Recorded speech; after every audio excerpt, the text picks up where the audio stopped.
어머니, 오늘 오픈 준비는 해두신 거죠? 아들의 목소리가 들려왔을 때 저는 이미 2시간째 주방에서 설거지를 하고 있었습니다. 새벽 5시에 일어나 카페 문을 열고 바닥을 닦고 빵 반죽을 꺼내 오븐에 넣었죠. 손등에는 뜨거운 물에 데인 자국이 붉게 올라와 있었고 무릎은 쪼그려 앉아 냉장고 밑을 닦느라 욱신거렸습니다. 하지만 아들 도연이 카페 문을 열고 들어왔을 때 그의 얼굴에는 감사함이라곤 찾아볼 수 없었습니다. 그저 당연히 되어 있어야 할 일을 확인하러 온 사장의 표정이었죠. 이런 상황이 벌어진 데에는 아주 충격적인 이유가 있었습니다. 여러분은 지금 어디 사는 몇 살이고 뭘 하면서 이 이야기를 듣고 계신가요? 댓글로 꼭 써주세요. 이 이야기가 어쩌면 여러분에게도 여러분 주변의 누군가에게도 일어날 수 있는 일이니까요. 이 카페는 겉으로 보면 도연이와 며느리 수진이가 운영하는 곳입니다. 간판에도 두 사람의 이름이 새겨져 있고 사업자 등록증에도 도연이 이름이 적혀 있죠. 하지만 이 가게가 문을 열 수 있었던 건 제가 평생 모은 적금 3천만 원이 있었기 때문입니다. 권리금 2천만 원, 보증금 1천만 원. 제가 30년 넘게 식당에서 설거지하고 아파트 청소하고 새벽 시장에서 좌판을 깔며 모은 돈이었습니다. 엄마, 이거 아니면 저희 평생 가게 하나 못 가져요. 제발 도와주세요. 도연이가 무릎을 꿇고 빌던 날이 기억납니다. 그때 며느리 수진이도 옆에서 눈물을 글썽이며 고개를 숙였죠. 두 사람은 결혼한 지 3년이 되도록 변변한 직장 하나 없이 이것저것 아르바이트만 전전하고 있었습니다. 수진이는 원래 카페 알바 경력이 있었고 도연이는 엄마, 저 이번엔 진짜 열심히 할게요. 이번이 마지막 기회예요라고 말했습니다. 마지막 기회. 그 말이 제 마음을 흔들었습니다. 아들이 평생 이렇게 흔들리며 살게 할 수는 없다는 생각이 들었죠. 그래서 통장을 들고 은행에 갔습니다. 30년치 세월이 담긴 숫자들이 한순간에 0으로 바뀌는 걸 보면서도 저는 이게 아들을 위한 투자라고 우리 가족의 미래를 위한 선택이라고 스스로를 다독였습니다. 엄마, 정말 감사해요. 엄마 아니었으면 이 가게 절대 못 열었어요. 오픈 첫날 도연이는 제 손을 꼭 잡으며 그렇게 말했습니다. 수진이도 어머니, 평생 은혜 잊지 않을게요라며 인사를 했죠. 그날 저는 정말 행복했습니다. 내 아들이 드디어 제대로 된 일을 시작하는구나. 이제 안정된 생활을 할 수 있겠구나 싶었으니까요. 하지만 시간이 지나면서 뭔가 이상하다는 걸 느끼기 시작했습니다. 처음 한두 달은 도연이와 수진이가 정말 열심히 했습니다. 새벽부터 나와서 준비하고 손님을 맡고 밤늦게까지 정리했죠.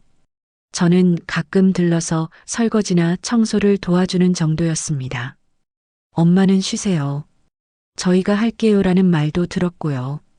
그런데 석 달쯤 지나자 두 사람의 얼굴에서 처음의 열정이 사라지기 시작했습니다. 어머니, 내일 아침에 일찍 좀 나와주실 수 있으세요? 저희 좀 피곤해서요. 처음엔 그런 부탁이었습니다. 며칠만 도와달라고요. 저는 당연히 그러겠다고 했죠. 내 돈으로 영 가게인데 아들 부부가 힘들다는데 어떻게 모른 척 할 수 있겠습니까? 그렇게 며칠이 일주일이 되고 일주일이 한 달이 되었습니다. 그리고 어느새 제가 새벽 5시에 나와서 모든 준비를 다 해놓는 게 당연한 일이 되어버렸습니다. 도연이와 수진이는 9시쯤 되어서야 나타났습니다. 제가 이미 바닥을 닦고 빵을 구워놓고 커피 머신을 돌려놓은 뒤였죠. 두 사람은 들어오자마자 제가 내려놓은 커피를 마시며 핸드폰을 들여다봤습니다. 손님이 오면 그제야 카운터에 서고 주문을 받았죠. 그리고 주방에서 나오는 설거지, 쓰레기 정리, 화장실 청소는 모두 제 몫이 되어 있었습니다. 어머니, 저기 테이블 좀 닦아주세요. 어머니, 화장실 휴지 떨어졌는데 채워주실 수 있죠? 어머니, 오늘 재고 정리하는 거 좀 도와주세요. 어느 순간부터 부탁이 아니라 지시가 되었습니다. 고맙다는 말도 미안하다는 말도 사라졌죠. 그저 당연하다는 듯이 마치 제가 여기 고용된 직원인 것처럼 이런저런 일을 시켰습니다. 아니, 직원이라면 최소한 월급이라도 받겠죠. 저는 한 푼도 받지 못했습니다. 오히려 가끔 장을 볼 때면 제 돈으로 재료를 사오기도 했습니다. 엄마, 오늘 우유 좀 사다 주실 수 있어요? 제가 깜빡했네. 그러면서 돈을 주는 법이 없었습니다. 제가 당연히 제 돈으로 사올 거라고 생각하는 것 같았죠. 처음엔 몇천 원, 만 원 정도였는데 나중에는 10만 원어치 재료를 사오는 일도 생겼습니다. 저는 한 번도 그 돈을 달라고 하지 않았습니다. 내 아들 가게니까, 내가 돈을 대서 영 가게니까 이 정도는 당연한 거라고 생각했으니까요. 하지만 제 몸은 점점 한계에 다다르고 있었습니다. 새벽 5시에 일어나 밤 8시까지 일하는 게 매일 반복되자 무릎이 붓기 시작했습니다. 계단을 오르내릴 때마다 욱신거렸고 아침에 일어나면 허리가 펴지지 않았죠. 손목도 시큰거렸습니다. 설거지를 하루에 몇 시간씩 하다 보니 손목 터널 증후군 증상이 온 것 같았습니다. 하지만 저는 아들 부부에게 아프다는 말을 하지 않았습니다. 괜히 부담을 주고 싶지 않았고 제가 약해 보이면 안 된다는 생각이 들었으니까요. 어머니, 오늘 좀 늦게 오시네요? 어느 날 제가 평소보다 30분 늦게 도착했을 때 수진이가 시계를 보며 그렇게 말했습니다. 그날 아침 저는 무릎 통증이 너무 심해서 진통제를 먹고 한참을 누워 있다가 겨우 일어났었습니다. 그런데 수진이는 제 얼굴을 보지도 않고 그저 늦었다는 사실만 지적했죠. 미안해.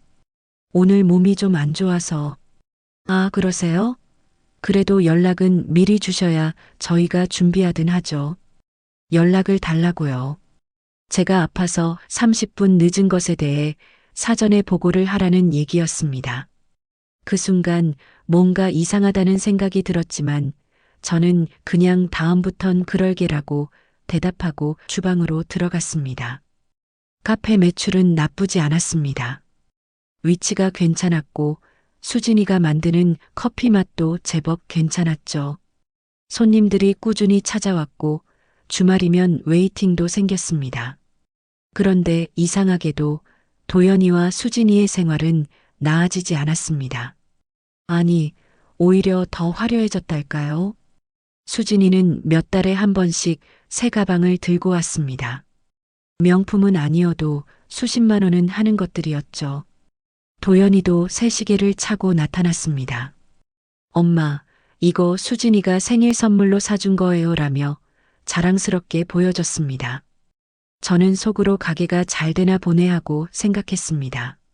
그리고 한편으로는 그러면 이제 내가 여기서 이렇게까지 일하지 않아도 되는 거 아닌가 싶기도 했죠. 도연아, 이제 가게도 자리 잡은 것 같은데 엄마는 이제 좀 쉬어도 될까? 어느 날 용기를 내서 물어봤습니다. 제 무릎은 이제 정말 한계였거든요. 병원에 가야 할 것 같았는데 매일 카페에 나오다 보니 병원 갈 시간도 없었습니다. 엄마, 무슨 소리예요? 지금 엄마가 안 나오시면 저희 어떡해요? 도연이는 놀란 듯이 대답했습니다. 가게가 잘 되는 것 같아서 이제 너희 둘이서도 할 수 있지 않을까 해서. 엄마, 지금 겉으로 보기에만 그런 거예요. 사실 아직 빠듯해요. 엄마가 안 나오시면 저희 사람 고용해야 하는데 그러면 인건비가 얼마인지 아세요? 인건비. 그 말을 들었을 때 제 가슴이 철렁 내려앉았습니다. 저는 지금 인건비도 안 나가는 공짜 노동력이었던 겁니다. 그것도 하루 15시간씩 일하는 공짜 노동력이었죠. 그래도 엄마 무릎이 많이 아파서. 어머니, 저희도 힘들어요. 매일 서서 일하는 게 얼마나 힘든지 아세요? 수진이가 끼어들었습니다. 하지만 수진이는 손님이 없을 때면 의자에 앉아 핸드폰을 보고 있었고, 제가 주방에서 설거지를 할 때도 카운터에서 친구들과 수다를 떨고 있었습니다. 정작 하루 종일 쉬지 않고 움직이는 사람은 저였는데 말이죠. 그날 저는 아무 말도 하지 못하고 그냥 고개를 끄덕였습니다. 그리고 다음 날도 그 다음 날도 새벽 5시에 일어나 카페로 향했습니다. 무릎에 파스를 붙이고 손목에 보호대를 감고 허리에 찜질팩을 붙인 채로요. 제 자리는 언제나 주방 구석이었습니다. 손님들 눈에 띄지 않는 곳, 설거지통과 쓰레기통 사이. 거기서 저는 매일같이 그릇을 닦고 바닥을 닦고 쓰레기를 버렸습니다. 가끔 손님들이 주방 쪽을 보면 도연이가 얼른 주방 문을 닫았습니다. 마치 저를 숨기는 것처럼요. 엄마 있는 거 손님들한테 보이면 이미지가 안 좋아 보여요. 도연이는 그렇게 말했습니다. 이미지가 안 좋다고요. 제가 있으면 이 카페의 이미지가 나빠진다는 얘기였습니다. 그 말을 들었을 때 저는 처음으로 깨달았습니다. 내가 지금 어떤 대우를 받고 있는지를요. 하지만 그때도 저는 참았습니다. 이게 일시적인 거라고, 가게가 더 잘 되면 나아질 거라고, 아들이 정신을 차릴 거라고 믿었으니까요. 아니, 믿고 싶었으니까요. 그리고 그날 밤 집에 돌아와 거울을 봤을 때 저는 제 모습에 깜짝 놀랐습니다. 거울 속 여자는 제가 아닌 것 같았습니다. 눈가에는 다크서클이 짙게 깔려 있었고 뺨은 푹 꺼져 있었으며 허리는 구부정하게 굽어 있었죠. 불과 6개월 전만 해도 또래보다 젊어 보인다는 말을 들었는데 이제는 10살은 더 늙어 보였습니다. 그날 밤 저는 처음으로 울었습니다. 소리 내지 않고 이불을 뒤집어 쓴 채로. 내가 뭘 잘못한 걸까요? 아들을 도와주려고 한 게 잘못이었을까요? 평생 모은 돈을 내준 게, 매일 새벽같이 일어나 일하는 게, 그게 다 잘못이었을까요? 하지만 다음 날 아침 저는 또다시 새벽 5시에 일어났습니다. 그리고 카페로 향했습니다. 왜냐하면 제가 가지 않으면 아들이 힘들어할 테니까요. 그리고 어쩌면, 아주 어쩌면 언젠가는 아들이 다시 예전처럼 엄마, 고마워요라고 말해줄지도 모른다는 희망을 완전히 버릴 수가 없었으니까요.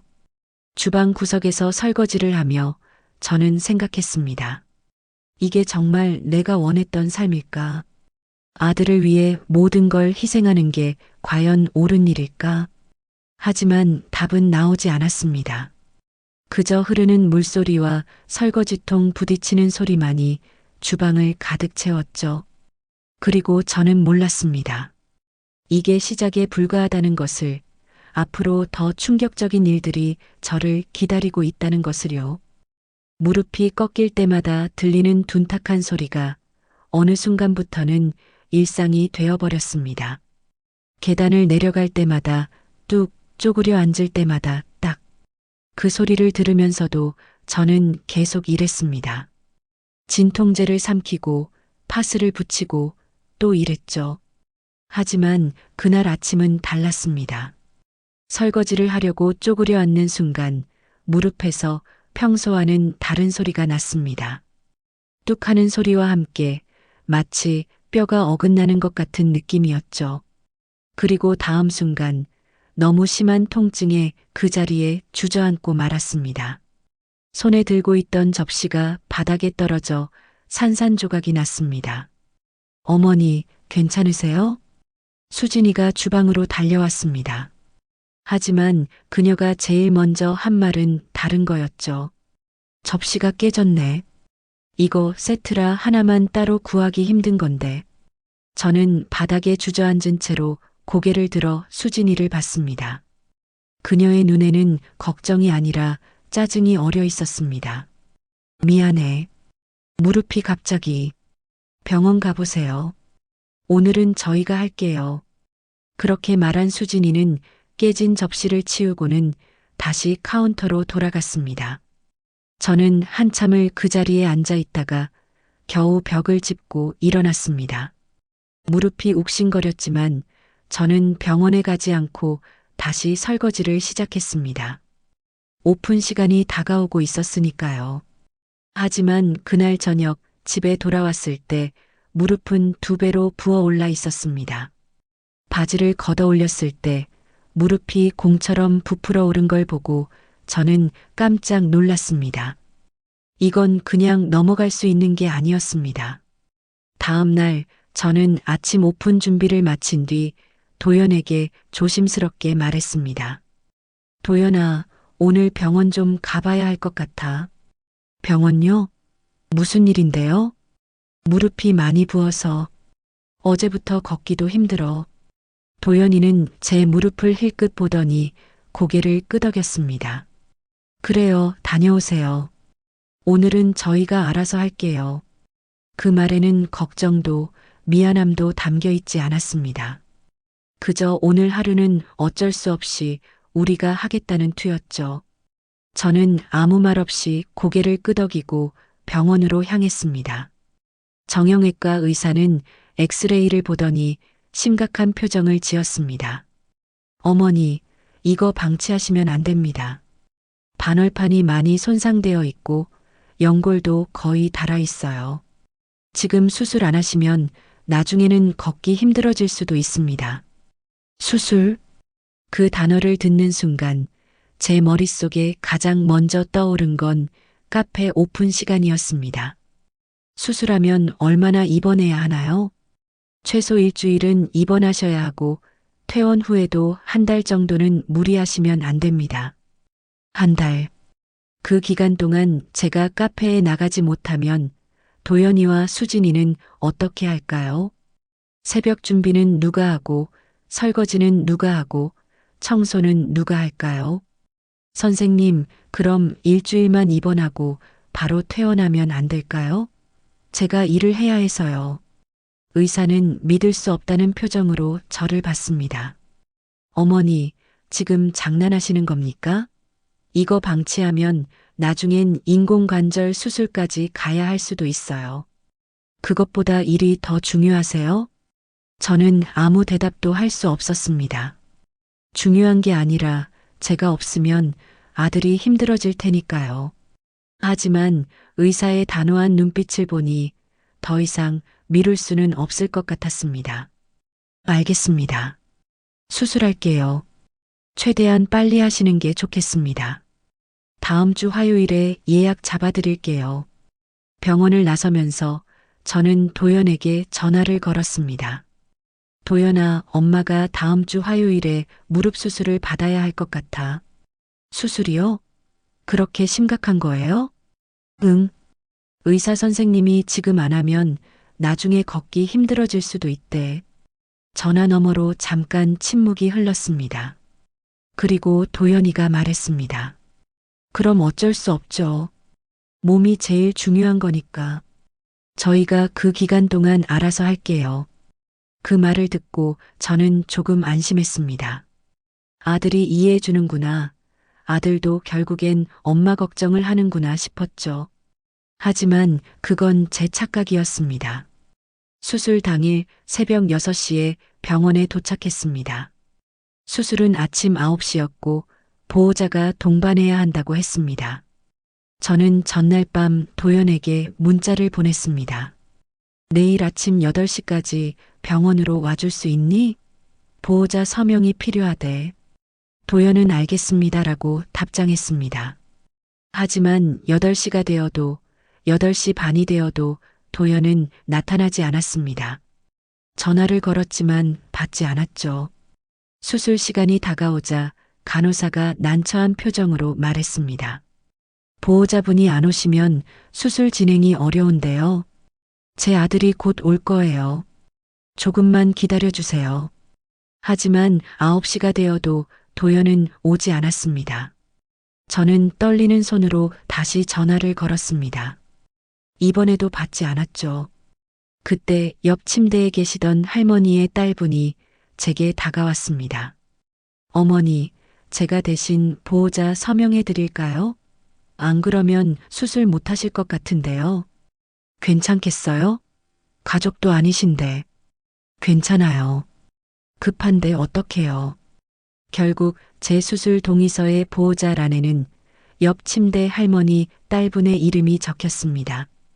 간호사가 불러준 그분의 이름을 저는 지금도 기억합니다. 모르는 사람이 제 곁을 지켜준 그날을요. 수술은 3시간 정도 걸렸습니다. 마취에서 깨어났을 때 저는 회복실에 누워 있었습니다. 천장이 빙글빙글 돌았고 입이 바싹 말랐습니다. 간호사가 물을 조금 먹여주며 말했습니다. 수술 잘 끝났어요.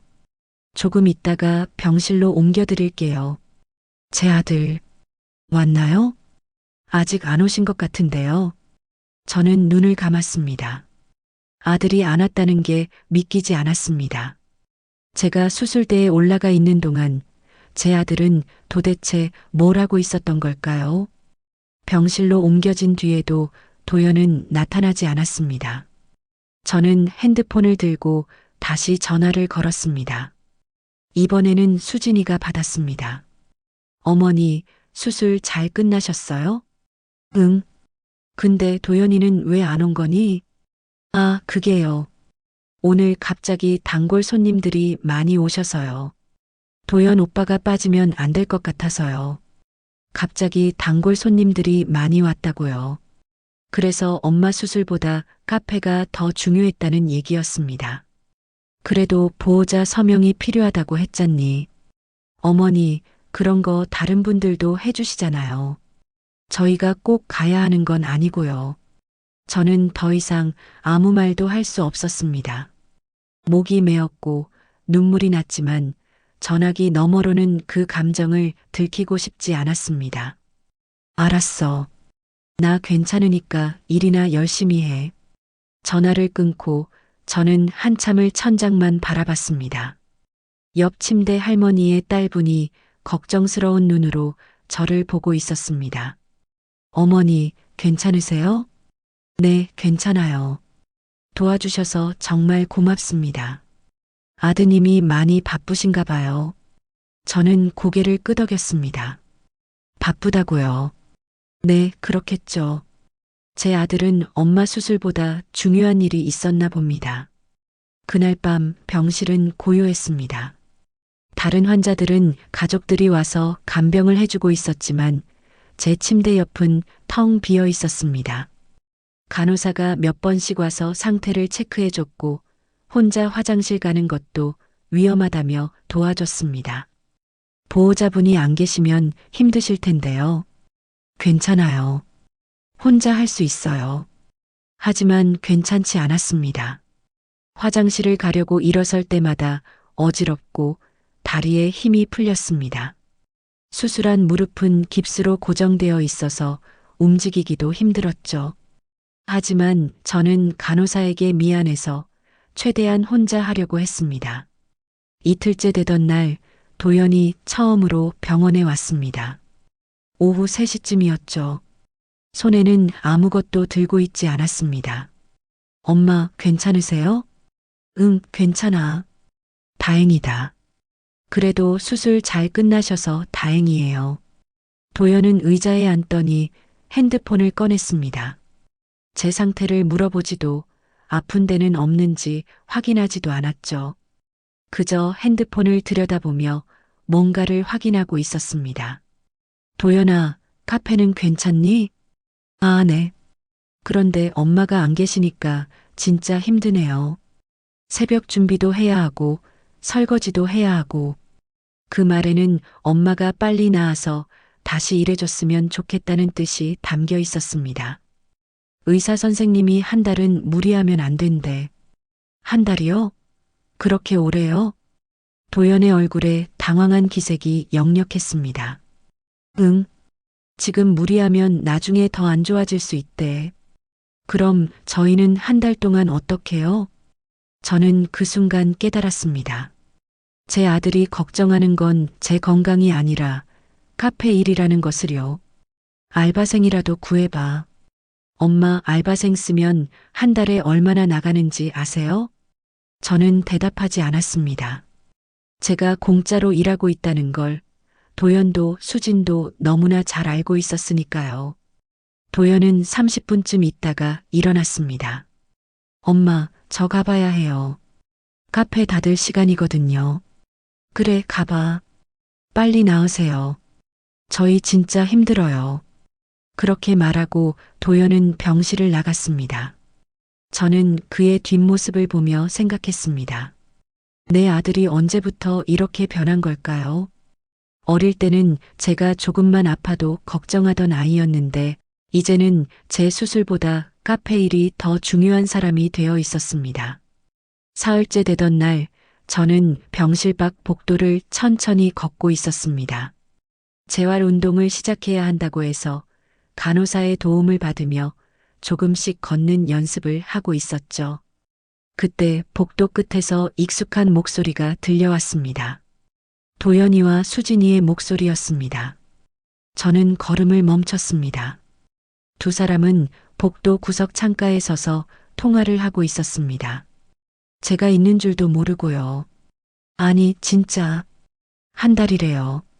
한 달 동안 우리가 어떻게 해요? 수진이의 목소리였습니다. 그러게. 진짜 큰일이다. 알바생 써야 하는데 그럼 수익이 확 줄어들잖아. 오빠, 차라리 이 기회에 어머니한테 이제 그만 오시라고 할까요? 제 심장이 멎는 것 같았습니다. 저는 복도 벽에 몸을 기댄 채 숨을 죽이고 두 사람의 대화를 들었습니다. 그게 무슨 소리야? 엄마 없으면 우리 완전 망하는 거 몰라? 알아요. 근데 오빠, 솔직히 말해서 너무 답답하지 않아요? 어머니가 계속 가게에 계시면 우리가 언제 제대로 된 사장이 돼요? 그건 그렇지만. 그리고 어머니, 요즘 건강도 안 좋으시잖아요. 계속 일 시키는 것도 미안하고요. 차라리 이 기회에 손 떼시게 하고 근교에 고시원이라도 하나 잡아드리면 어떨까요? 그럼 어머니도 편하시고 우리도 좀 숨통이 트이고. 고시원? 네. 어머니 혼자 사시니까 집도 크게 필요 없으시잖아요. 고시원에서 편하게 지내시면서 우리한테 부담 안 주시는 게 서로한테 좋지 않을까요? 그래도 그건 좀 심한 거 아니야? 심한 게 아니라 현실적인 거예요. 오빠, 우리 생활이 너무 꽉 막혀 있어요.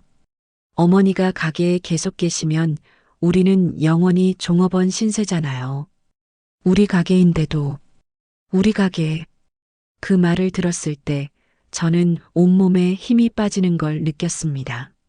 제 돈으로 연 가게가 이제는 우리 가게가 되어 있었습니다. 그리고 그 가게에서 저는 더 이상 필요 없는 존재가 되어가고 있었죠. 엄마한테 어떻게 말해? 오빠가 잘 설득하시면 되죠. 어머니 건강 때문에 그러는 거라고, 이게 어머니를 위한 거라고. 저는 더 이상 듣지 못하고 조용히 병실로 돌아왔습니다. 다리가 후들거렸고 수술한 무릎이 욱신거렸지만 그것보다 가슴이 더 아팠습니다. 병실 침대에 누워 저는 천장을 바라봤습니다. 근교 고시원. 저를 거기로 보내고 가게에서 손을 떼게 하겠다고요. 제 돈으로 연 가게에서 제가 매일 새벽부터 밤까지 일한 가게에서요. 그날 밤 저는 잠을 이룰 수 없었습니다. 머릿속이 복잡했고 가슴이 답답했습니다. 그리고 문득 한 가지 생각이 들었습니다. 가게 계약서. 그 계약서가 누구 명의로 되어 있었죠? 다음 날 아침 퇴원 날이었습니다. 도연이 차를 가지고 왔고 저는 목발을 짚고 차에 올라탔습니다. 집으로 가는 내내 저는 한마디도 하지 않았습니다. 도연도 별말이 없었죠. 집에 도착해서 도연이 저를 방까지 부축해줬습니다. 엄마, 한 달 동안 푹 쉬세요. 무리하지 마시고. 응. 그럼 전 가봐야 해요. 카페 열어야 해서. 도연이 나가고 저는 혼자 방에 남았습니다. 그리고 서랍을 열었습니다. 거기에는 카페 계약서가 들어 있었죠. 저는 그동안 한 번도 제대로 보지 않았던 그 서류를 처음으로 똑바로 펼쳐봤습니다. 임대인 이름 옆에는 제 이름이 적혀 있었습니다. 윤정. 그리고 보증금 1,000만 원, 권리금 2천만 원. 모두 제 계좌에서 나간 돈이었죠. 저는 서류를 꼼꼼히 읽어 내려갔습니다. 그리고 한 가지 사실을 발견했습니다. 이 계약서에는 사업자 등록증 사본이 첨부되어 있었는데 그 사업자 등록증의 명의는 도연이었지만 실제 건물주와 임대 계약을 맺은 사람은 저였던 겁니다. 그 말은 즉, 이 가게의 법적인 임차인은 제가 되는 거였습니다. 도연은 그저 사업자로 등록되어 있을 뿐이었죠. 저는 서류를 다시 한번 읽고 또 읽었습니다. 그리고 깨달았습니다. 만약 제가 이 계약을 해지하면 이 가게는 문을 닫게 된다는 것을요. 하지만 그럴 수 있을까요? 제 아들이 운영하는 가게를 제가 문 닫게 할 수 있을까요? 저는 서류를 접어 다시 서랍에 넣었습니다. 그리고 침대에 누워 눈을 감았습니다. 머릿속이 복잡했습니다. 아들을 믿고 싶었지만 복도에서 들었던 그 대화가 계속 귓가를 맴돌았습니다. 근교 고시원. 어머니가 손 떼시게 하고 우리 생활이 너무 꽉 막혀 있어요. 저는 그날 밤 처음으로 진지하게 고민했습니다. 내가 정말 계속 이렇게 살아야 하는지, 아들을 위해 모든 걸 희생하는 게 과연 옳은 일인지를요. 그리고 답은 아직 나오지 않았습니다. 하지만 한 가지는 확실했습니다. 더 이상 예전처럼 순진하게 살 수는 없다는 것. 이제는 제대로 현실을 봐야 한다는 것. 창밖으로 밤이 깊어가고 있었습니다. 저는 눈을 뜨고 천장을 바라보며 앞으로 무엇을 해야 할지 생각했습니다. 그리고 서랍 속 계약서가 마치 제게 무언가를 말하는 것처럼 느껴졌습니다. 퇴원 후 일주일이 지났을 때 저는 목발을 짚고 상희 언니 집을 찾아갔습니다. 상희 언니는 제가 30년 넘게 알고 지낸 친구였습니다.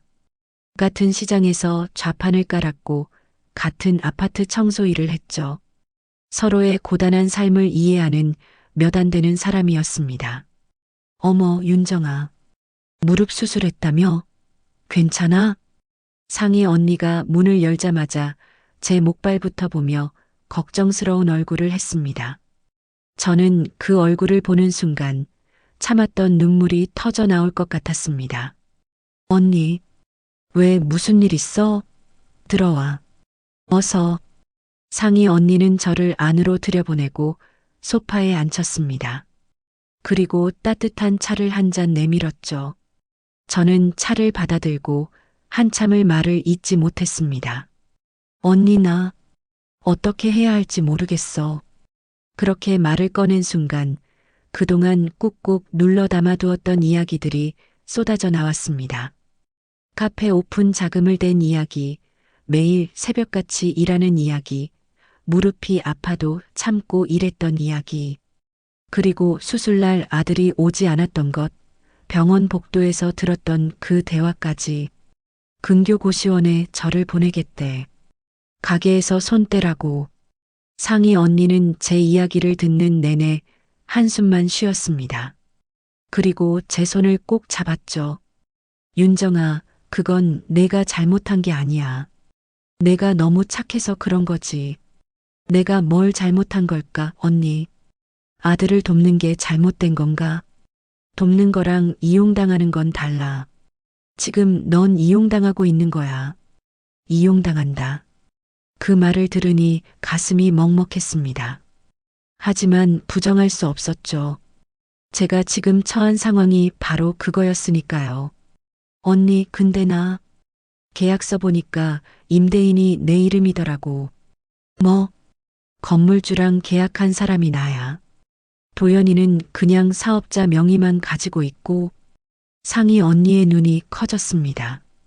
그럼 내가 계약 해지하면 가게 문 닫는 거잖아. 응? 윤정아, 너 지금 뭘 고민하는 거야? 당장 계약 해지해. 근데 그럼 도연이는 엄마 수술 날도 안 온 사람이야. 엄마를 고시원에 보내려고 하는 사람이고, 그런 사람 걱정은 왜 해? 저는 대답하지 못했습니다. 머리로는 상희 언니 말이 맞다는 걸 알면서도 가슴 한편에서는 여전히 그래도 내 아들인데라는 생각이 떠나지 않았습니다. 상희 언니는 한참을 저를 바라보다가 갑자기 말했습니다. 윤정아, 나랑 어디 좀 갈래? 어디? 너 보여주고 싶은 데가 있어. 다음 주 수요일에 시간 있어? 있긴 한데 무릎이 아직 불편해서 천천히 가면 돼. 차도 있고. 제발 나랑 한 번만 가봐. 상희 언니의 간절한 눈빛에 저는 고개를 끄덕였습니다. 다음 주 수요일 상희 언니는 아침 일찍 차를 가지고 왔습니다. 우리는 시내를 벗어나 산길로 접어들었죠.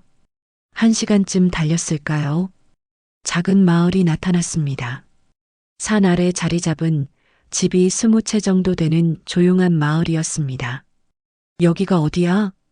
조금만 더 가면 돼. 차는 마을 끝에 있는 낮은 건물 앞에 멈췄습니다. 은빛마을 공유작업실이라는 간판이 붙어 있었죠. 건물은 오래되어 보였지만 깨끗하게 관리되어 있었습니다. 여기가 뭐 하는 곳인데? 들어가 보면 알아. 안으로 들어가자 넓은 공간이 나타났습니다. 한쪽에는 재봉틀이 여러 대 놓여 있었고 다른 한쪽에는 그림 도구들이 있었습니다. 또 다른 쪽에는 작은 주방도 있었죠. 그리고 곳곳에 할머니, 할아버지들이 앉아서 각자의 작업을 하고 계셨습니다. 어머, 상혜 씨. 오늘도 왔네요? 한 할머니가 반갑게 인사를 건넸습니다. 네, 오늘은 제 친구 데리고 왔어요. 한번 구경시켜 주려고요. 아이고, 어서 오세요. 편하게 둘러보세요. 상희 언니는 저를 이끌고 안을 천천히 돌았습니다. 한 할머니는 퀼트를 만들고 계셨고 한 할아버지는 목공 작업을 하고 계셨습니다. 또 다른 분은 수채화를 그리고 계셨죠. 여기는 은퇴한 어르신들이 모여서 취미 활동도 하고 서로 이야기도 나누는 곳이야. 군청에서 지원해서 만든 거래. 월 회비가 10,000원인가 그래. 거의 공짜지. 언니도 여기 다녀. 응. 일주일에 2번씩 와. 여기 오면 마음이 편해져. 상희 언니는 저를 한 테이블로 데려가 앉혔습니다. 그리고 색연필 세트를 하나 꺼내 제 앞에 놓았죠. 그냥 아무거나 그려봐. 마음 가는 대로. 나 그림 같은 거 그려본 지가 얼마나 됐는데. 그래서 그려보는 거야. 넌 평생 남 위에서만 살았잖아. 이제 내가 하고 싶은 거 해봐. 저는 색연필을 집어들었습니다. 언제 마지막으로 이런 걸 잡아봤을까요? 초등학교 때 도연이 숙제 도와주던 때가 마지막이었던 것 같습니다. 저는 조심스럽게 종이에 선을 그었습니다. 아무 생각 없이 그냥 손이 가는 대로. 시간이 어떻게 흘러갔는지 모를 만큼 저는 집중했습니다. 무릎도 가게도 아들도 있고 그저 색연필을 움직였죠. 꽃 한 송이를 그렸습니다. 서툴렀지만 제가 그린 그림이었습니다. 예쁘다, 윤정아. 상희 언니가 제 어깨 너머로 그림을 보며 말했습니다. 서툴러. 그래도 내가 그린 거잖아. 내 손으로. 점심때가 되자 할머니 몇 분이 주방으로 가셨습니다. 그리고 작업실 뒤편에 있는 작은 텃밭으로 나가시더니 상추를 뜯어오셨죠. 우리 여기서 직접 키운 거예요. 같이 드실래요? 네, 감사합니다. 우리는 함께 밥상을 차렸습니다. 간단한 식사였지만 모두 함께 둘러앉아 먹으니 마음이 따뜻해졌습니다. 옆에 앉으신 할머니가 물었습니다. 여기 처음 오셨어요? 네. 어때요? 좋죠? 저도 처음엔 그냥 한번 구경 왔다가 이제는 일주일에 4번씩 와요. 뭐하러 그렇게 자주 오세요? 집에 있으면 심심하고 외로워요. 애들은 바쁘다고 안 오고, 여기 오면 친구들도 만나고 뭐라도 하니까 시간도 가고 좋아요. 애들은 바쁘다고 안 온다는 말에 제 가슴이 덜컥 내려앉았습니다. 저도 그렇게 될 운명인 걸까요? 식사 후 상희 언니와 저는 텃밭을 걸었습니다. 목발을 짚고 천천히 걸었지만 상관없었습니다. 여기서는 누구도 저를 재촉하지 않았으니까요. 언니 여기 좋다. 그치? 나도 처음 왔을 때 울었어. 왜? 내가 이런 곳에 있어도 되나 싶어서. 평생 남밥 차려주고 설거지하고 청소하고 살았잖아. 근데 여기 와서 그림 그리고 친구들이랑 수다 떨고 하니까 이게 진짜 내 인생인가 싶더라고. 저는 상희 언니를 바라봤습니다. 언니의 눈에는 평온함이 담겨 있었습니다. 언니 나도. 응? 나도 이런 데 올 수 있을까? 상희 언니가 제 손을 꼭 잡았습니다. 물론이지. 너도 자격 있어. 아니, 누구보다 자격 있어. 근데 여기는 집이 가까운 사람들만 오는 거 아니야? 이 근처에 원룸이랑 작은 집들 있어. 임대료도 싸. 서울보다 훨씬 싸지. 윤정아, 진지하게 생각해봐. 도연이 가게에 묶여서 평생 고생할 거야. 아니면 내 인생 살 거야? 돌아오는 버스 안에서 저는 창밖을 바라봤습니다. 산과 들이 지나갔습니다. 작은 마을들이 보였고 사람들의 평온한 일상이 보였죠. 그리고 저는 생각했습니다. 내가 정말 원하는 게 뭘까? 아들 곁에서 평생 설거지하며 사는 게 제 꿈이었을까? 아니면 저도 저만의 시간을, 저만의 공간을 가질 자격이 있는 걸까? 버스가 도시로 들어설 때쯤 저는 결심했습니다. 더 이상 이렇게 살 수 없다고. 이제는 제 인생을 살아야 한다고. 그날 밤 저는 집에 돌아와 서랍을 열었습니다. 통장들이 차곡차곡 쌓여 있었죠. 카페에 들어간 3천만 원 외에 제게 남은 돈은 많지 않았습니다. 800만 원 정도였죠. 하지만 새로 시작하기에는 충분한 금액이었습니다. 다음 날부터 저는 조용히 움직이기 시작했습니다. 제일 먼저 은행에 갔습니다. 통장을 정리하고 필요한 서류들을 챙겼죠. 그리고 카페 건물주에게 연락했습니다. 여보세요. 저 상암동 카페 임차인 윤정인데요. 아, 네. 무슨 일이세요? 계약 해지하려고 하는데요. 전화 너머로 잠깐 침묵이 흘렀습니다. 계약 해지요? 갑자기 왜요? 아드님 가게 잘 되는 거 아니었어요? 제 사정이 생겨서요. 다음 달 말까지 해지할 수 있죠? 계약서상으로는 한 달 전에 통보하시면 되는데. 아드님은 아세요? 제가 알려드릴게요. 알겠습니다. 그럼 서류 준비해서 연락드릴게요. 전화를 끊고 저는 한참을 핸드폰을 들여다봤습니다. 이제 돌아갈 수 없는 다리를 건넌 것 같았습니다. 하지만 후회는 없었습니다. 그 다음 주 저는 다시 상희 언니와 함께 산골 마을로 갔습니다. 이번에는 부동산을 찾아갔죠. 원룸 찾으시는 거예요? 네. 조용하고 깨끗한 곳으로요. 이 동네는 다 조용해요. 원하시는 가격대가 어떻게 되세요? 보증금 300, 월세 30 정도면 괜찮을까요? 아, 그 정도면 괜찮은데 많아요. 몇 군데 보여드릴게요.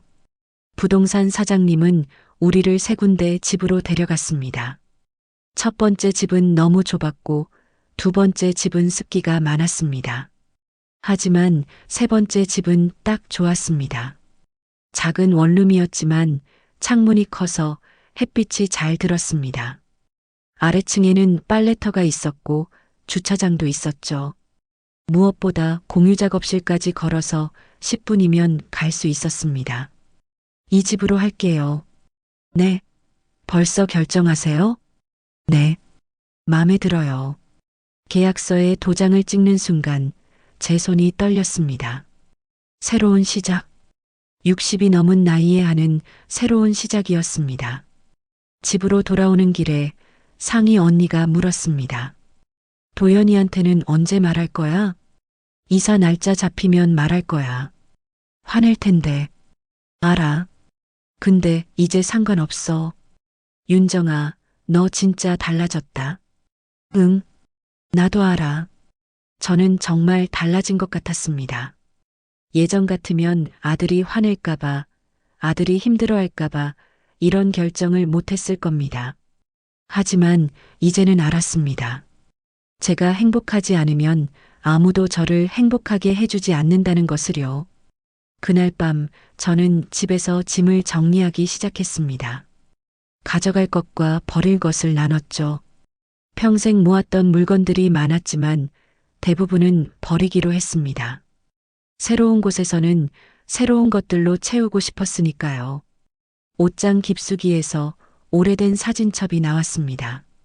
펼쳐보니 어린 도연이의 사진들이 가득했습니다. 초등학교 입학식 사진, 중학교 운동회 사진, 고등학교 졸업 사진. 사진 속 도연이는 해맑게 웃고 있었습니다. 저는 한 장의 사진에서 손을 멈췄습니다.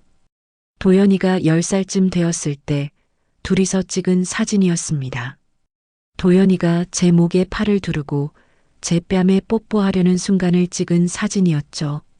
사진 뒷면에는 이렇게 적혀 있었습니다. 엄마 사랑해요. 커서 엄마 효도할게요. 제 눈에서 눈물이 흘러내렸습니다. 그때의 도연이는 어디로 간 걸까요? 언제부터 우리 사이가 이렇게 멀어진 걸까요? 하지만 저는 눈물을 닦고 사진첩을 덮었습니다. 과거에 머물러 있을 수는 없었습니다. 이제는 앞으로 나아가야 했으니까요. 이사 날짜는 한 달 후로 잡았습니다.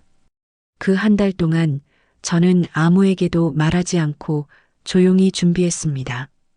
건물주와 정식으로 계약 해지 서류를 작성했고 새 집에 필요한 가구들을 주문했죠. 그리고 공유 작업실에 회원 등록을 했습니다.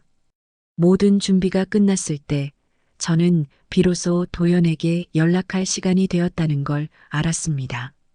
하지만 전화로 할 말은 아니었습니다. 직접 만나서 말해야 했죠. 저는 도연에게 문자를 보냈습니다. 내일 저녁에 카페로 갈게. 할 얘기가 있어. 도연은 금방 답장을 보냈습니다. 무슨 일이세요? 무릎은 좀 어때요? 내일 얘기할게. 저는 그렇게 답하고 핸드폰을 내려놨습니다. 그리고 창밖을 바라봤습니다. 내일이면 모든 게 바뀔 것입니다. 아들은 화를 낼 것이고 어쩌면 저를 원망할지도 모릅니다. 하지만 저는 후회하지 않을 것입니다. 이제는 제 인생을 살 시간이니까요. 늦었지만 아직 늦지 않은 시간이니까요. 그날 밤 저는 오랜만에 편안하게 잠들었습니다. 앞으로 어떤 일이 벌어질지 몰랐지만 적어도 제가 옳은 선택을 했다는 확신만은 있었으니까요. 다음 날 저녁 저는 카페 문을 열고 들어갔습니다. 영업이 끝난 뒤라 손님은 없었고 도연이와 수진이만 카운터에서 뭔가를 계산하고 있었습니다. 엄마 오셨어요? 도연이 고개를 들며 인사했습니다. 평소와 다름없는 목소리였죠. 응. 할 얘기가 있어서. 무슨 일인데요? 앉으세요. 저는 손님용 의자에 앉았습니다. 주방 구석이 아닌 손님 자리에 앉는 건 처음이었습니다. 그 사실이 왠지 상징적으로 느껴졌죠. 도연과 수진이는 계산을 멈추고 저를 바라봤습니다. 수진이의 손에는 새로 산 듯한 가방이 들려 있었습니다. 또 명품은 아니지만 제법 비싸 보이는 것이었죠. 오늘 매출이 좋았어요. 주말이라 그런지 사람들이 많이 왔어요. 수진이가 먼저 말을 꺼냈습니다. 그래, 다행이다. 저희 다음 달에 수진이 친정 식구들이랑 제주도 여행 가기로 했어요. 사흘 정도요. 도연이가 덧붙였습니다. 가게는요? 그때는 문 닫으려고요. 어차피 요즘 잘 되고 있으니까 사흘 정도는 괜찮을 것 같아서요. 저는 조용히 두 사람을 바라봤습니다. 매출이 좋다고 친정 식구들과 여행을 간다고 사흘 동안 가게 문을 닫는다고 제가 무릎 수술을 받고 회복 중일 때는 하루라도 빨리 복귀하라고 재촉하던 사람들이었는데 말이죠. 엄마, 무슨 얘기 하려고 하셨어요? 도연이 물었습니다. 저는 잠깐 숨을 고르고 천천히 입을 열었습니다. 나 다음 달부터 가게 일 안 해. 네. 무릎도 아직 완전히 안 나았고 이제 나이도 있어서 더는 힘들 것 같아. 도연의 얼굴이 굳었습니다. 그럼 알바생을 구해야 하는데 엄마, 인건비가 얼마나 나가는지 아시잖아요. 그건 너희가 해결해야지. 엄마, 그게 무슨 말씀이세요? 그리고 가게 계약도 끝냈어. 그 말에 도연과 수진이 동시에 얼어붙었습니다. 수진이의 손에 들려있던 가방이 바닥에 떨어졌죠. 가게 계약을요? 응. 건물주한테 다음 달 말로 계약 해지한다고 통보했어. 어머니, 그게 무슨 소리예요? 어떻게 허락도 없이? 수진이가 날카로운 목소리로 말했습니다. 허락? 왜 내가 허락을 받아야 해? 계약자가 나인데. 그래도 가게는 저희 거잖아요. 가게가 너희 거라고. 권리금도 내 돈, 보증금도 내 돈, 계약자 이름도 나야. 그런데 가게가 너희 거라고? 제 목소리는 떨리지 않았습니다. 오히려 평소보다 더 차분했죠. 도연은 창백한 얼굴로 저를 바라봤습니다. 엄마가 지금 뭐 하시는 거예요? 나 저 산 아래 마을로 이사 갈 거야. 이사요? 갑자기 왜요? 갑자기가 아니야. 오래 생각했어. 엄마, 제정신이세요? 거기 가서 뭐 하시게요? 내가 하고 싶은 거 하면서 살 거야. 그림도 그리고 친구들도 만나고. 수진이가 비웃듯 말했습니다. 그림이요? 어머니 나이예요? 나이가 무슨 상관이야. 하고 싶으면 하는 거지. 어머니, 그러면 저희는요? 저희는 어떡하라고요? 수진이의 목소리가 높아졌습니다. 가게는요? 저희가 지금까지 여기에 얼마나 공들였는데요? 공들인 건 나도 마찬가지야. 아니, 나는 너희보다 더 많이 공들였어. 매일 새벽 5시에 나와서 밤까지 일했으니까. 그건 어머니가 자발적으로 하신 거잖아요. 자발적? 너희가 시켜서 한 거지. 아니면 어머니 오늘도 오픈 준비는 해두신 거죠 하면서 제 말에 수진이는 입을 다물었습니다. 도연은 머리를 감싸쥐고 있었죠. 엄마, 이러시면 안 돼요. 가게가 문을 닫으면 저희는 어떻게 살아요? 너희가 자유롭게 살고 싶다며. 나한테 짐이 된다며. 근교 고시원에 보내면 어떻겠냐며. 도연이 고개를 번쩍 들었습니다. 그걸 어떻게 아세요? 병원 복도에서 다 들었어. 너희 둘이 얘기하는 거. 수진이의 얼굴이 새하얗게 질렸습니다. 어머니, 그건 오해예요. 저희가 그냥 오해가 아니야. 너희 진심이었잖아. 나도 알아. 내가 짐이 되고 있다는 거. 내가 없어야 너희가 편하다는 거. 엄마, 그래서 짐 치울게. 이제 너희가 진짜 자유롭게 살아봐. 도연이 제 손을 잡으려 했지만 저는 손을 뿌리쳤습니다. 엄마, 제발. 이러지 마세요. 저희가 잘못했어요. 죄송해요. 미안하다는 말은 이제 듣기 싫어. 수술날 병원에도 안 온 사람이 지금 와서 미안하다고? 엄마, 그날은 진짜 가게가 바빠서 가게가 엄마보다 중요했으니까 안 온 거잖아. 솔직하게 말해. 도연은 아무 말도 하지 못했습니다. 그것이 진실이었으니까요. 어머니, 그래도 이건 너무하시는 거 아니에요? 저희한테 한마디 상의도 없이 계약을 해지하시다니. 수진이가 떨리는 목소리로 말했습니다. 상해? 너희가 나한테 고시원 보내려고 할 때는 나한테 상의했니? 그건 이젠 진짜 너희 힘으로 살아봐. 너희가 원하던 거잖아.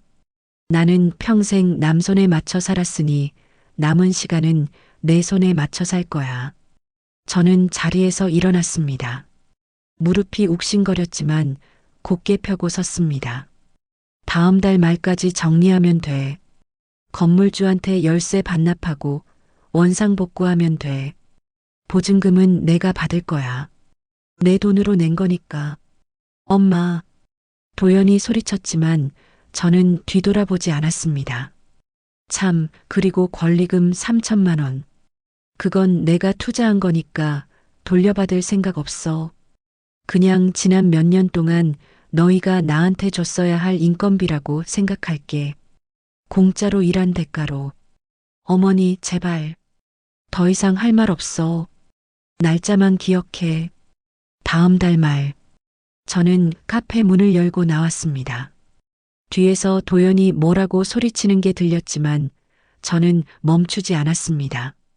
그리고 처음으로 느꼈습니다.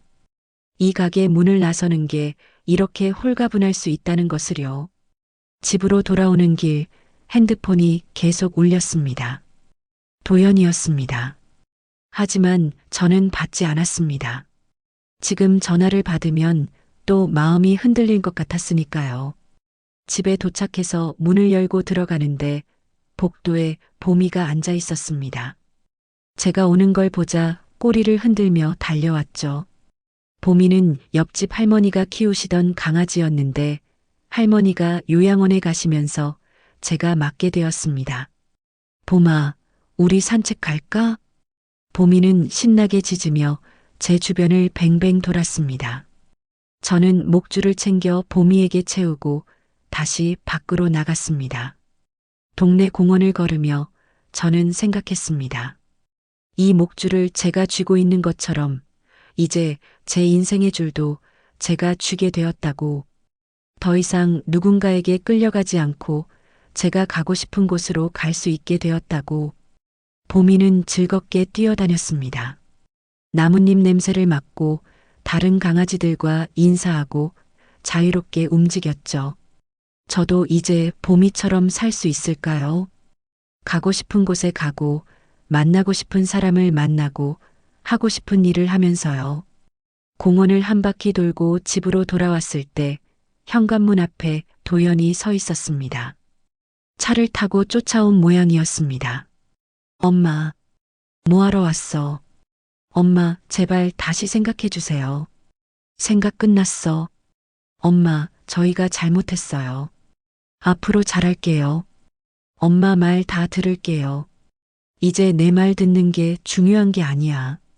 나는 그냥 내 인생을 살고 싶은 거야. 그래도 가게까지 그만두시면 안 되잖아요.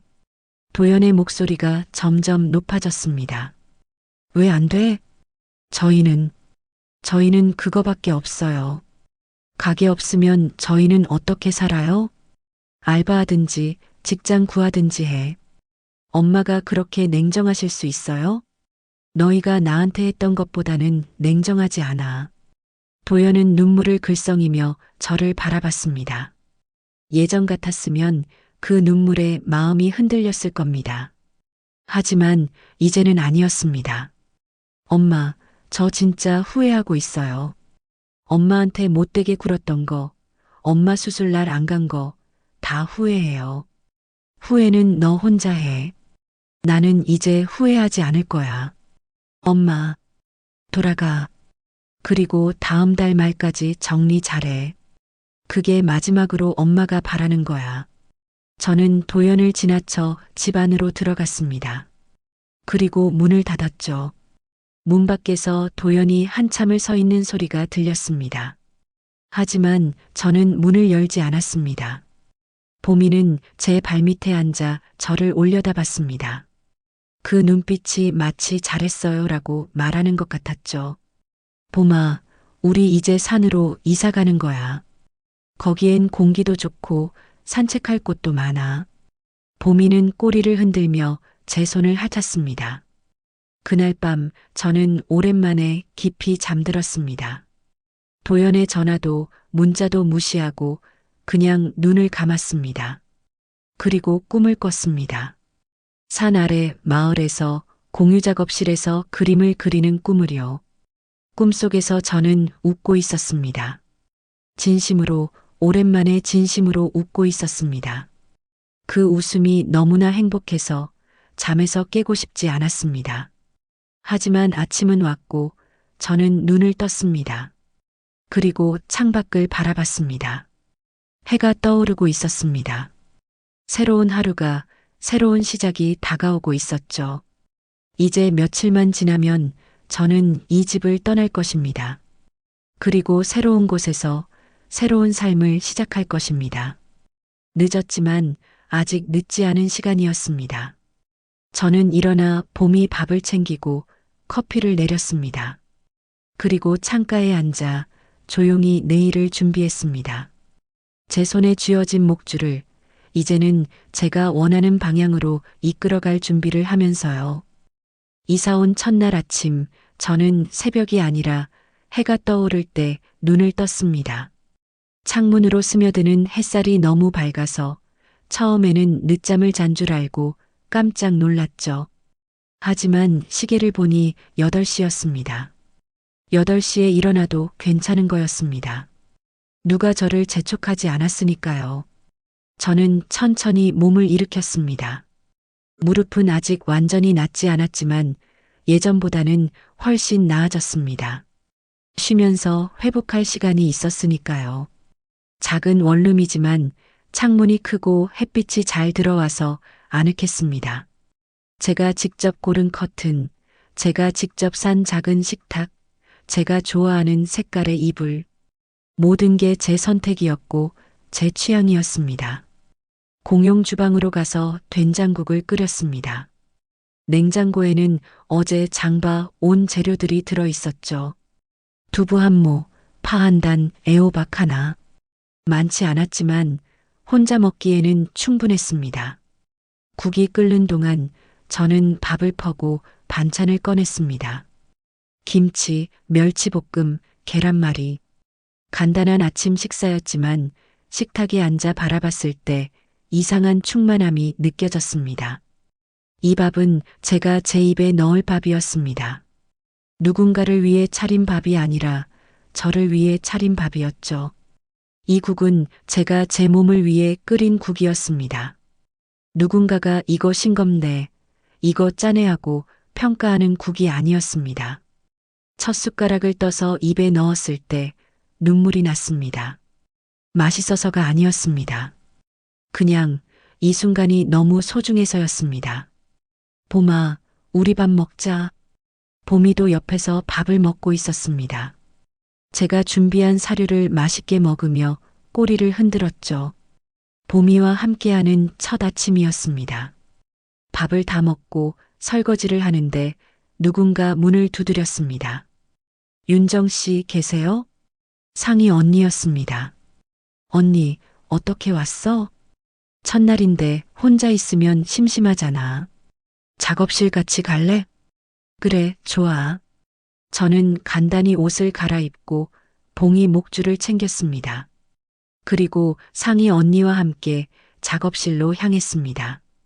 걸어가는 길, 산 아래 마을의 아침은 고요했습니다. 차 소리도 사람들 소리도 많지 않았죠. 새소리가 들렸고 바람 소리가 들렸습니다.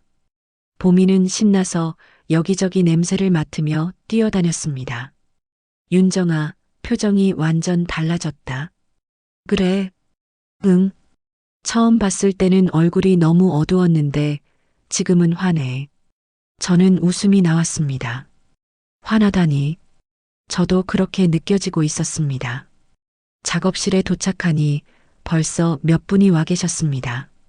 퀼트를 하시는 할머니, 목공을 하시는 할아버지, 수채화를 그리시는 분, 모두들 저를 반갑게 맞아주셨습니다. 어머, 새로 오신 분이네요? 네, 윤정이라고 해요. 잘 부탁드립니다. 어서 오세요. 편하게 지내세요. 저는 테이블 하나를 차지하고 앉았습니다. 그리고 어제 가져온 색연필 세트를 꺼냈죠. 뭘 그릴까 고민하다가 창밖을 봤습니다. 산이 보였습니다. 저는 그 산을 그리기 시작했습니다. 시간이 어떻게 가는지 몰랐습니다. 그림에 집중하다 보니 어느새 점심시간이 되어 있었죠. 윤정 씨, 같이 점심 드실래요? 한 할머니가 물었습니다. 네, 좋아요. 우리는 작업실 뒤편 텃밭으로 갔습니다. 그리고 상추를 뜯고 깻잎을 땄습니다. 직접 키운 채소들이었죠. 공용 주방에서 간단히 쌈장을 만들고 밥을 지어서 함께 먹었습니다. 윤정 씨는 혼자 사세요? 네. 자식들은요? 아들 하나 있는데 서울에서 살아요. 아이고, 자주는 못 보시겠네요. 괜찮아요. 이제는 저도 제 시간이 필요한 나이니까요. 할머니는 고개를 끄덕이며 웃으셨습니다. 맞아요. 우리도 우리 인생 살아야죠. 점심을 먹고 다시 작업실로 돌아왔습니다. 오후에는 동네 아이들이 몇 명 왔습니다. 방과 후에 작업실에서 시간을 보내는 아이들이었죠. 할머니, 이거 어떻게 해요? 한 여자아이가 바느질하다가 물었습니다. 실이 엉켜 있었습니다. 어디 할머니가 봐줄게. 저는 아이 옆에 앉아서 천천히 실을 풀어줬습니다. 그리고 바느질하는 법을 다시 알려줬죠. 아이는 집중해서 제 손을 지켜봤습니다. 할머니 손 예쁘다. 그래. 응. 할머니 손은 따뜻해. 아이의 말에 제 가슴이 뭉클해졌습니다. 따뜻하다고요. 제 손이 누군가에게 따뜻하게 느껴진다는 게 신기했습니다. 할머니, 다음에 또 가르쳐 줘요. 그럼 할머니 여기 맨날 있으니까 언제든지 와. 아이는 활짝 웃으며 고개를 끄덕였습니다. 저녁 때가 되자 작업실 사람들이 하나둘 모이기 시작했습니다. 누군가 차를 끓였고 누군가 과자를 가져왔습니다. 우리는 둥글게 앉아서 차를 마시며 수다를 떨었습니다. 오늘 뭘 했는지, 뭘 만들었는지, 손자, 손녀들 이야기, 날씨 이야기, 특별할 것 없는 이야기들이었지만 그 시간이 참 편안했습니다. 누구도 저를 재촉하지 않았습니다. 누구도 저에게 뭔가를 시키지 않았습니다. 그저 함께 있고, 함께 웃고, 함께 시간을 나눴습니다. 윤정 씨, 내일도 오실 거죠? 네, 올게요. 그럼 내일 봐요. 집으로 돌아오는 길, 해가 지고 있었습니다. 봄이와 함께 천천히 걸으며 저는 하늘을 봤습니다. 노을이 아름다웠습니다. 서울에서는 볼 수 없었던 선명한 주황빛과 분홍빛이었습니다. 봄아, 예쁘지? 봄이는 저를 올려다보며 꼬리를 흔들었습니다. 그렇게 첫날이 지나갔습니다. 그리고 둘째 날, 셋째 날도 비슷하게 흘러갔습니다. 아침이면 봄이와 산책을 나가고, 낮에는 작업실에서 그림을 그리거나 아이들을 가르치고, 저녁에는 사람들과 차를 마시며 웃었습니다. 매일이 평온했습니다. 특별한 일은 없었지만 그 평온함이 저에게는 가장 큰 선물이었습니다. 한 달이 지나고 두 달이 지났습니다. 무릎도 많이 나아졌고 얼굴에도 생기가 돌았습니다. 거울을 볼 때마다 예전의 제가 아닌 것 같았습니다. 그러던 어느 날 도연이 찾아왔습니다. 엄마. 문을 열었을 때 도연이 서 있었습니다. 훨씬 수척해진 얼굴로요. 어떻게 여기까지 왔어? 상희 이모한테 주소 받았어요. 들어와. 도연은 작은 원룸 안을 둘러봤습니다. 간단한 가구들, 벽에 걸린 제 그림들, 창가의 화분들. 그리고 구석에 놓인 봄이 집. 여기서 사세요? 응. 너무 작은 거 아니에요? 나 혼자 살기엔 딱 좋아. 도연은 한참을 말없이 서 있다가 조심스럽게 물었습니다. 엄마, 우리 다시 같이 살면 안 될까요? 저는 차를 내리며 대답했습니다. 왜? 엄마가 그리워서요. 그리워? 네. 엄마 없으니까 너무 힘들어요. 가게도 결국 못하게 됐어요. 저희 혼자서는 안 되더라고요. 그래서 나한테 다시 와달라고? 네. 엄마, 이번엔 진짜 잘할게요. 엄마 말씀 다 듣고 효도할게요. 저는 도연에게 차를 건넸습니다. 그리고 창가 의자에 앉았죠. 도연아, 너 지금 진짜 나한테 미안해서 그러는 거야? 아니면 내가 필요해서 그러는 거야? 엄마, 무슨 그런 말씀을. 솔직하게 대답해봐. 가게가 잘 되고 있었으면 너 여기까지 나를 찾아왔을 것 같아? 도연은 대답하지 못했습니다. 너는 내가 필요할 때만 엄마를 찾잖아. 돈이 필요할 때, 일손이 필요할 때, 그럴 때만. 엄마, 나도 알아. 부모는 자식을 위해 희생하는 게 당연하다고 생각하는 사람들 많지. 근데 나는 이제 그렇게 살고 싶지 않아. 그럼 저는 어떡해요? 너 혼자 살아봐. 수진이랑 둘이서 뭐든 해봐. 알바든 직장이든. 엄마가 그렇게 냉정하실 수 있어요? 냉정한 게 아니야. 이제야 내 방, 내 시간이 생겼는데 또 내어줄 순 없지. 저는 창밖을 바라봤습니다. 산이 보였습니다. 제가 매일 아침 바라보는 산이었죠. 도연아, 너희끼리 잘 사는 게 내가 바라는 효도야. 나는 가끔 놀러 오라고 하는 윤정으로 남을래. 윤정으로요? 응. 누구 엄마가 아니라 그냥 윤정. 그림 그리고 친구들 만나고 강아지 키우는 윤정. 도연은 한참을 말이 없었습니다. 그리고 천천히 고개를 끄덕였습니다. 엄마가 행복해 보여요. 응? 예전에는 엄마 얼굴이 늘 피곤해 보였는데 지금은 환해 보여요. 저는 도연을 봤습니다. 그의 눈에 진심이 담겨 있었습니다. 미안해요, 엄마. 제가 너무 못됐어요. 알아. 용서해 주실 수 있어요? 용서는 이미 했어. 안 그랬으면 여기까지 못 왔지. 감사합니다, 엄마. 근데 다시 같이는 못 살아. 나는 이제 내 인생 살 거야. 도연은 천천히 고개를 끄덕였습니다. 알겠어요. 대신 자주 찾아뵐게요. 이번엔 진짜로. 그래, 그렇게 해. 도연은 차를 다 마시고 일어났습니다. 엄마, 저 가볼게요. 응.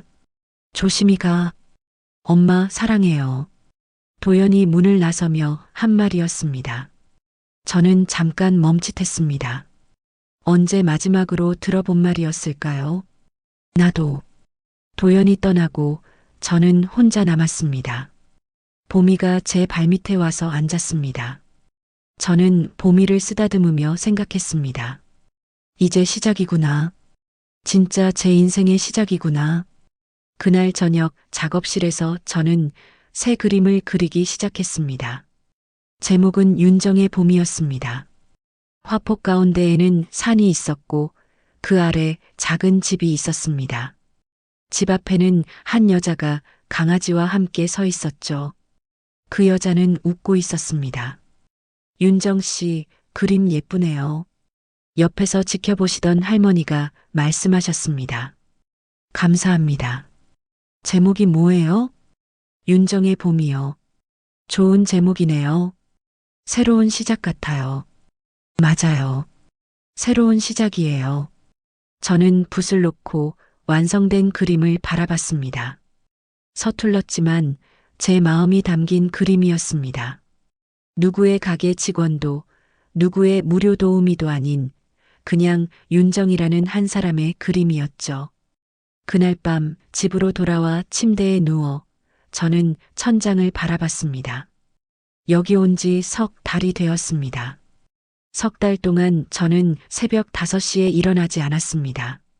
누구의 설거지도 하지 않았고 누구의 눈치도 보지 않았습니다. 대신 저는 제가 하고 싶은 것들을 했습니다. 그림을 그렸고 아이들을 가르쳤고 친구들과 웃었습니다. 그리고 가장 중요한 것, 저 자신을 사랑하는 법을 배웠습니다. 나이 듦이 끝이 아니라는 걸, 새로운 시작이 될 수 있다는 걸 깨달았습니다. 예순이 넘어서도 70이 되어도 저는 계속 배우고 성장하고 행복할 수 있다는 것을요. 창밖으로 별이 보였습니다. 서울에서는 볼 수 없었던 반짝이는 별들이었습니다. 저는 그 별들을 보며 생각했습니다. 내일은 또 어떤 하루가 될까? 어떤 그림을 그릴까? 누구를 만날까? 무엇을 배울까? 그 모든 것이 이제는 제 선택이었습니다. 제 삶이었습니다. 그리고 그것이 제가 평생 꿈꿔왔던 자유였습니다. 보미가 제 침대 옆에서 새근새근 잠들고 있었습니다. 저는 보미를 쓰다듬으며 눈을 감았습니다. 잘 자, 봄아. 내일 또 좋은 하루가 올 거야. 그리고 저는 편안하게 잠들었습니다. 윤정이라는 이름으로 누구의 엄마도 누구의 며느리도 아닌 그냥 윤정이라는 한 사람으로요. 나이 듦을 통째로 다시 쓰는 중이었습니다. 늦었지만 아직 늦지 않은 제 인생의 새로운 장을요.